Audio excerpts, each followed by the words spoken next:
A proposal in Washington state that would have limited rent hikes and late fees failed in the legislature. I'm Tony, and this is Real Estate Investing and Landlord News. Alright, so I have an interesting article for you today, and it's really an update to a video I did a while back about how they were trying to pass this statewide rent control in Washington state, right? It would have basically limited the amount of late fees. It would have limited the amount of rent increases that landlords in the entire state could have, right? And fortunately, it didn't go anywhere. But this is still a very negative sign, because you're going to see this sort of proposal coming up again and again and again. And eventually, my guess is that it will pass, okay? Because remember, Seattle area is very, very left-leaning, very anti-landlord, and they basically have a large portion of the state's population right there. So yeah, this sort of thing, it's going to come again. It's going to hit the landlords in the other parts of the state that aren't as anti-landlord, and it's gonna screw a lot of people over, okay? But you know what? I'm satisfied for now, because I hate rent control. I absolutely hate it. It's an awful socialist system that makes absolutely no sense. Government price controls don't work. They don't work, and they actually have the opposite effect of what they were intended to do, okay? Instead of making housing more affordable, they make housing more expensive. That's why you see that housing is so expensive in places like California and New York, where there's already rent control laws in place. So yeah, this sort of thing won't work long term. It's just a dumb plan. So before I get into the article, go ahead, hit the like, subscribe button, and leave a comment down below. Let me know what you think. So do you think the state of Washington will eventually pass this sort of statewide rent control? And are you surprised that it failed right now? I mean, I actually am, because I figured that Washington state was pretty far gone already.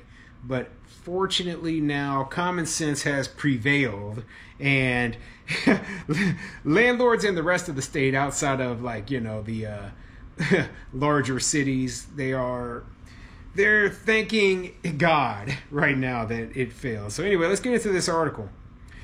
This article is coming from Cronline.com, and it says, bill that would limit rent hikes, late fees for tenants across Washington dies in legislature. All right, let's get into it. A proposed state law to cap annual rent increases was halted Monday with less than 2 weeks before Washington's legislative session. The bill has been one of the most controversial proposals discussed in this year's legislative session.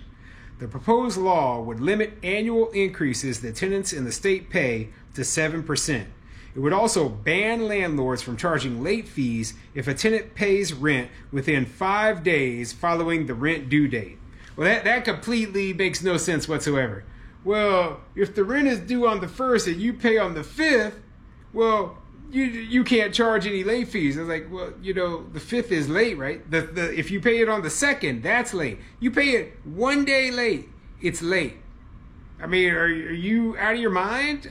I mean, you're saying that, well, late fees, you can't charge them at all, because, no, that's dumb. It's absolutely dumb. It screws the landlord over. It disincentivizes a tenant to ever want to pay the rent on time. And you know what? I'm glad that it didn't go anywhere, because it's ridiculous. It's absolutely ridiculous.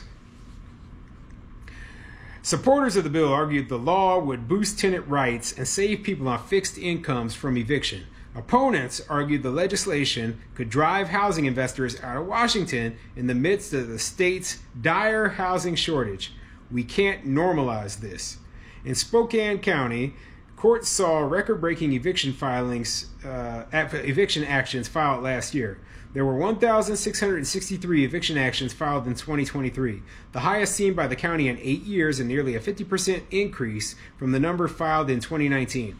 And, the reason they're seeing all these eviction filings is because there's been rent assistance, there's been, eviction moratoriums. All that stuff has finally gotten, we're finally past it all. It's ended. It's ended. And so we're going to see the built up demand from 3 years of eviction moratoriums and rent assistance and socialized housing.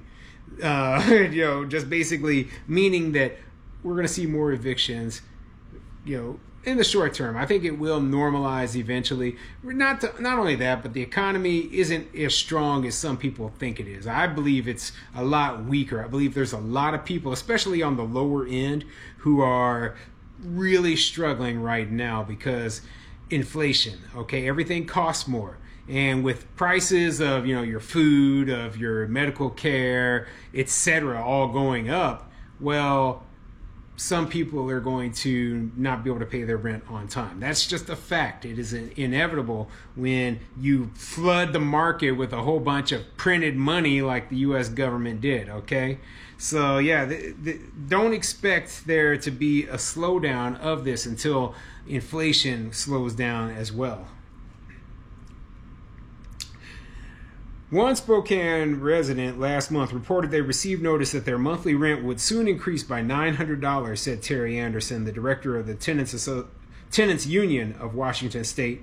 These tenants can't afford it, Anderson said. They're scared they're going to lose their housing and live on the streets. The most vulnerable tenants we see in these situations are senior citizens or vulnerable parents with children. We don't have enough affordable housing in Spokane. In Washington, Black and indigenous tenants and other tenants of color are disproportionately impacted by evictions and forced into homelessness. Some 35% of black households in the state own their homes, compared with 68% of white households, according to a 2023 Seattle Times report. And those numbers, right, and I've mentioned this before, they have less to do with the race of the person and more to do with the economic standing of the people, okay? Where these people are lower income, they are less likely to own homes, okay? And less likely to, or more likely to face eviction. That is one of the consequences of being super low income. Yeah, it is, you're living on the edge. It's a lot harder to keep stable housing when you just don't have the money, okay? So I think they were trying to play it off like this is, some kind of a racial thing, but it's not, okay? It's an economic thing, and it doesn't take much of reading the numbers to figure this sort of thing out. So, yeah, I'm glad that this statewide rent control law didn't pass. It's unfortunate that, a lot of people, they're unable to afford their rent right now. Things will get better eventually. Takes time, okay? It takes time. I don't think that these laws, they're very short-sighted, okay? I don't think these laws are going to help anything, and they're only going to make things worse as time passes. So, yeah, I'll put a link to this article in the description below so you can read the whole thing. But, yeah, good news for landlords in Washington State.